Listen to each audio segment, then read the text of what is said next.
Ya, sing ora tau ning wayang Sliman ketok nek deg-degan. Dewi ketok nek wedi tenan. Ora usah wedi.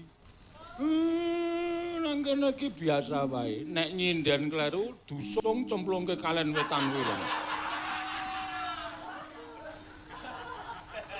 Sing wis tak cemplungke iki ayu, kae wis tak cemplungke. Tadin, ya ora iso terus wong do kemambang.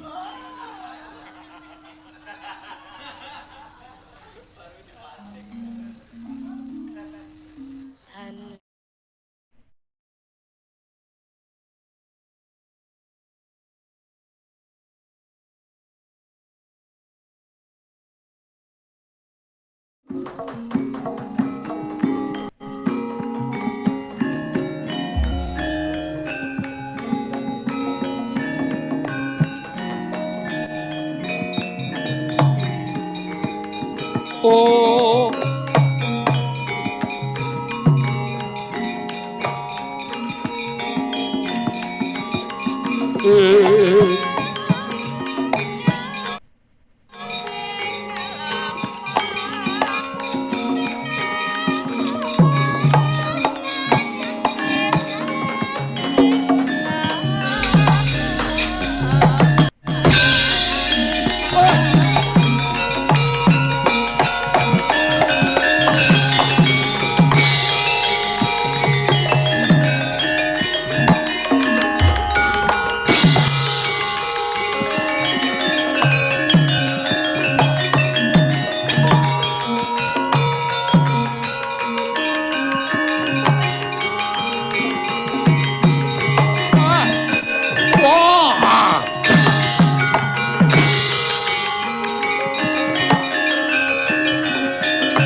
Bumikun sing langit kelap-kelap katon lergen sanging risang mawe gandrung sabaran kadulu wukir moyak mayik saking ndas balewur ladal ora mangsaku wis ora ana ingkang padha weruh kelawan aku lha kok dadi iki aku ditututi karo wujud tanpa kawan kowe sapa?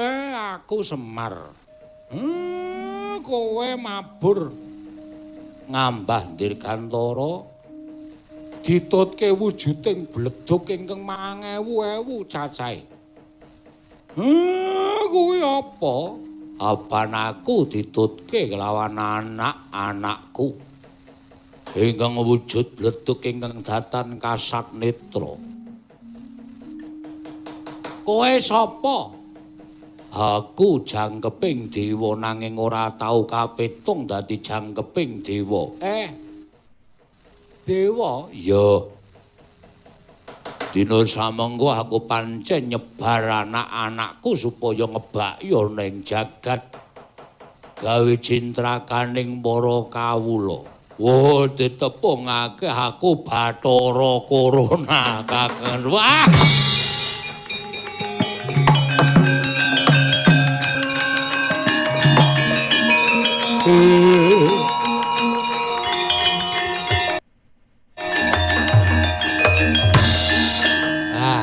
Candrak sumbere. Panus maning jajalan. Sukertaning bawana lha kok dadi anak-anakmu sing gedene mung sak bledug-bledug sing ora kasat netra wae kok iso gawe geger jagat. Ya pancen ku wis pinesti. Lan aku kudu nindakake lawan dawuhing Kang Maha Kuwasa. Merga akeh-akeh menungsa wis padha blereng marang derajat pangkat, wis padha sulap marang gebyaring brana picis. Iki dadi pauku maning menungsa. Weh, ning ora kabeh duwe keluputan. Ning kena ngapa sing tok Sing tok gawe pati kok sak kabehing menungso. Tegese kowe ngawu gawar ngawur. Saiki ngene. Apik-apikan aten. Kowe ya tetep iso mapan ana ing jagat, netepi karo kewajibanmu ning aku njaluk wene ana cara supaya menungso iso luar saka penandang lan iso uncat saka tingkah gawene anak-anakmu ingkang gedene mung sak bleduk mau. Sejatine ora gampang. Luwe-luwe kowe mapan ana ing nuswa Jawa ingkang kebak ya kuwi tetombo ingkang tukul saka woh-wohan lan wit-witan. Luwe-luwe sejatine kabeh mau ora mbebayani Semar. Waton kabeh mau ditampa kanthi ati ingkang ikhlas, aja kesurung rasa keweden ingkang banget pekasan iso ngringkehake marang kasantosaning wong mau. Ingkang angka 2, aja nganti anak-anakku mlebu ana ing awaking menungsa kanthi liwat ya kuwi bolonganing tutuk, bolonganing irung lan bolonganing mripat. Mula kudu sing padha waspada ngati-ati, kudu njaga marang karsikan. Kudu tansah njaga marang karsikan, tangane kerep diwisuhi, sikile kerep diwisuhi. Aja kaya kowe ora tau wisuh mula pliget. Diapure. Ya wisuh to ya kok ora wisuh. Kuwi dadi cara gone iso nanggulangi lawan wengising anak-anakku ingkang padha sumebar saindenging jagat iki, Semar. Oh, ladara.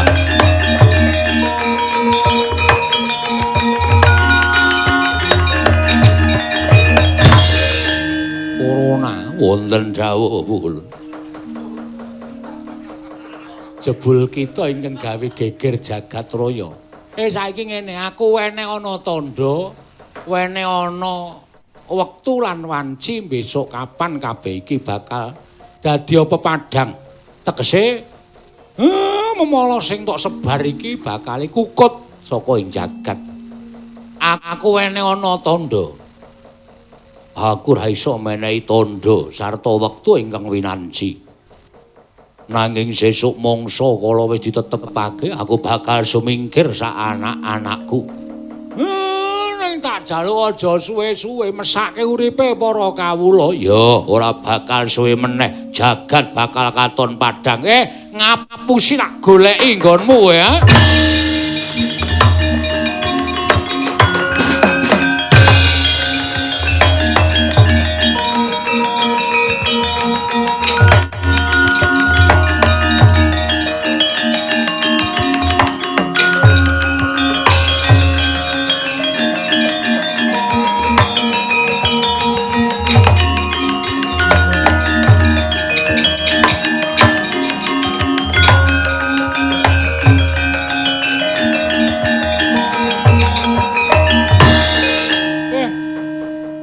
Bagong kok nggawa rombongan.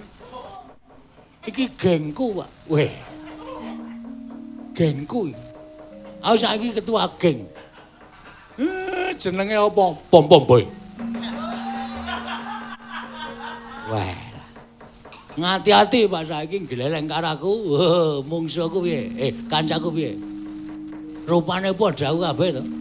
Kakang Semar. Aku ingkang teka. Wih, lah kok suaramu apik? Iya Kakang Semar. Malah aku sowan mrene iki njaluk marang Kakang Semar gandeng Bagong. Nibakake upata pekasan kateman marang aku Janaka lan Setyaki. Aku tambah nono Semar. Lah kula mboten ngerti pripun nek nambani. Kapok kowe. Wis ngono kuwi sak teruse wae. Bagong aja edan Bagong. Aku Nalendra. Bagong aja edan Bagong, aku satriya. Bagong aja edan Bagong, aku satriya. Arep satriya nek rupane padha aku. Arep apa? Pukulun kula nyuwun kawelasan dipun paring ana pepadang. Kresna ulun ra bisa gawe padang nglawan jeneng kita. Kulun-kulun nyuwun pepadang.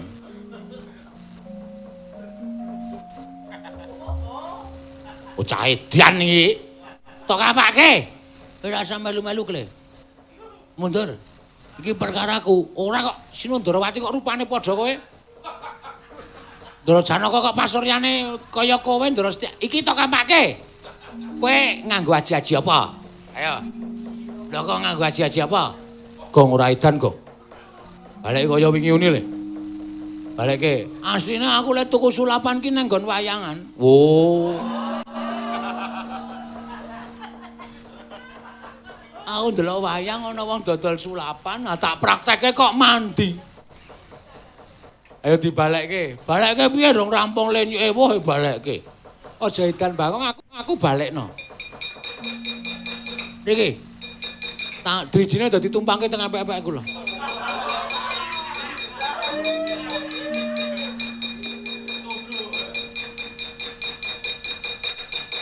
Pun nggih.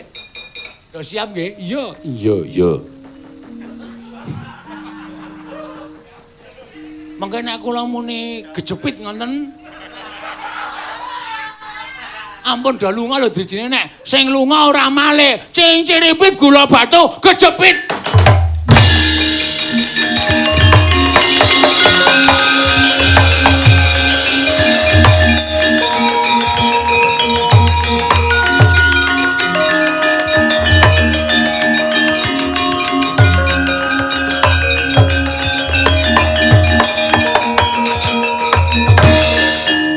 Sepele.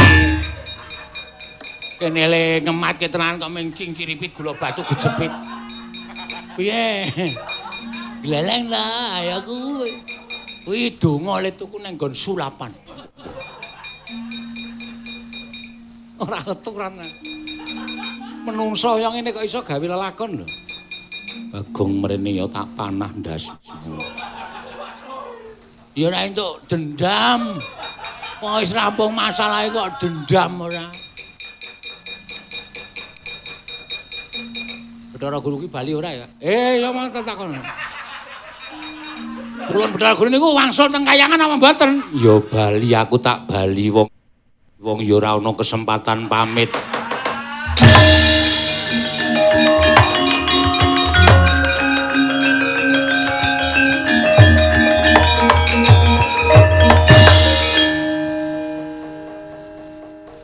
Wis gak areng apa meneh iki. Ya wis wektune ya wis entek.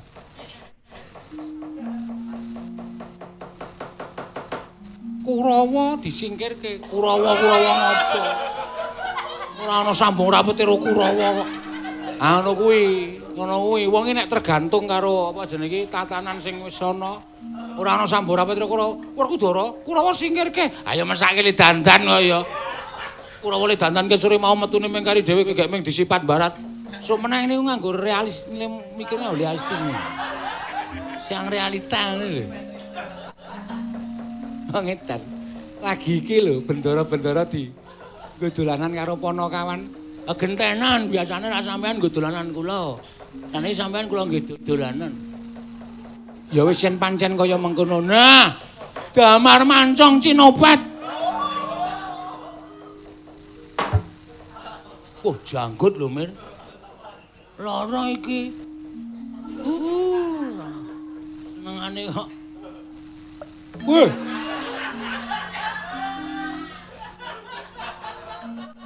Sok meneh iki nganggo kathok sing ra lobok. Kok metu menjete ngiwonengen. Tutuk sisan. Koko Prabu, piye? Rumaos kula menawi wonten Karang Kadempel menika suasananipun tansah meriah. Iya. Lah jadi arep kondur ning Madukara apa nang kene? Mes paosaken gojekipun ponokawan menika geli. Geli basa apa? Pun kliwat sak menit.